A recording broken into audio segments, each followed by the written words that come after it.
30% வாக்குகள் எந்த கட்சிக்கும் சாராத வாக்காளர்கள், அவங்க கட்சி சாராதவர்கள். இந்த 30% வாக்குகளை 15% வாக்குகள் வந்து ஓட்டு போடுவாங்க.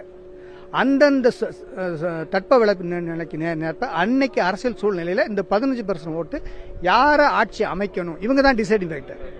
கட்சிக்காரங்க அந்த கட்சிக்காரங்க அவங்கவுங்களை ஓட்டு போட்டுருவாங்க. இந்த 15% ஓட்டு தான் ஆட்சி அமைக்கிறதுக்கு தீர்மானிக்கக்கூடிய சக்தி. இதுதான் அந்த எலெக்ஷன் ட்ரெண்டுன்னு சொல்லுவாங்க. போன வாரம் டிஎம்கேக்கு காத்து வீசுச்சு, இந்த வருஷம் ஏடிஎம்கே காத்து வீசுது, அடுத்த வாரம் ஏடிஎம்கே காத்து வீசல, டிஎம்கே, இப்படி நம்ம ட்ரெண்டு பார்த்துருப்போம். நீங்கள் பத்திரிகையாளர் கணிப்பு சொல்லுவீங்க.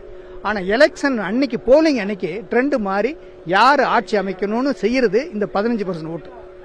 இப்போ டோட்டலாக 30 வருஷத்துல ஏறக்குறைய 25% வாக்காளர்கள் தமிழக வெற்றி கழகத்துடைய தலைவர் தளபதி அவர்களை நம்ம வந்து இந்த வருஷம் ஆட்சியில் அமர்த்தணும் அப்படின்னு இளைஞர்கள், குறிப்பாக பெண்கள், படித்தவர்கள் மத்தியில்